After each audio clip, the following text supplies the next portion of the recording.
Ngayon naman ay talakayin natin ang fine motor domain. Alamin natin kung ano ang ibig sabihin ng fine motor skills. Ito ay ang abilidad ng bata na makagawa ng galaw gamit ang maliliit na kalamnan o muscles sa kamay at palad. Kailan gumagamit ang mga bata ng mga kasanayan sa paghawak o fine motor skills? Kapag nagsusulat, kapag humahawak ng maliliit na bagay, kapag nagbubotones ng damit, kapag naglilipat ng pahina, kapag kumakain, kapag gumugupit gamit ang gunting, kapag gumagamit ng keyboard ng computer. Mayroong 11 kasanayan o subdomain ang fine motor ng ECD checklist. Isa-isahin po natin ito.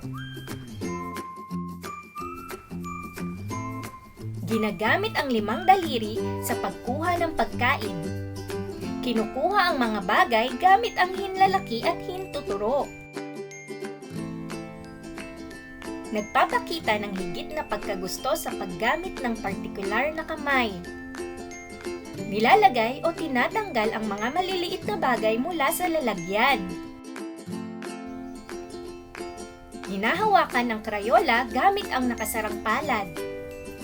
Tinatanggal ang takip ng bote o lalagyan. Inaalis ang balot ng mga pagkain. Kusang gumuguhit-guhit. Gumuguhit ng patayo at pahalang na linya.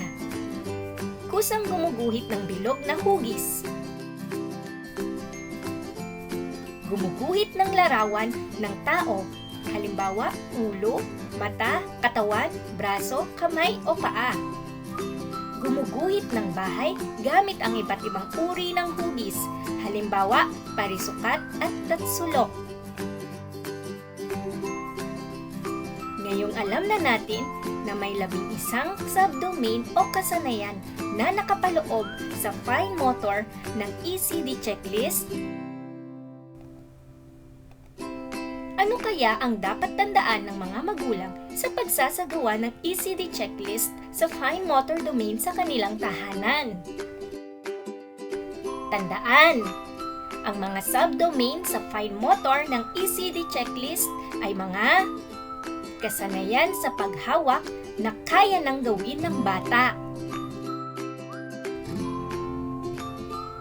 Ibig sabihin, sa pagbibigay natin ng mga kasanayan sa paghawak, halimbawa paggupit, ay makikita po dapat natin na naisasagawa na ito ng maayos ng bata.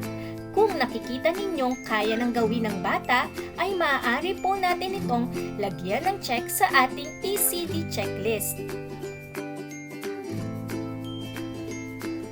Narito ang mga kasanayan sa fine motor domain.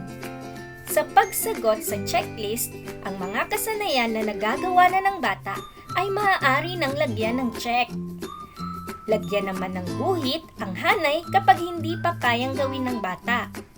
Sa baba, isulat ang kabuuang check. Narito ang mga kagamitan na kailangan sa pagsasagawa ng fine motor domain. Krayola, bote na may takip, mga nakabalot na pagkain, papel at lapis. Sa pagsasagawa ng fine motor, dapat po natin tandaan na hindi po kailangang pilitin ang bata na isagawa ang kasanayan kung hindi pa niya ito kayang gawin. Bagkus ay gabayan ng mga bata sa pagsasanay sa paghawak upang sa mga darating na araw ay lahat ng kasanayan sa fine motor domain ay magawa niya ng maayos. Maraming salamat po sa pakikinig!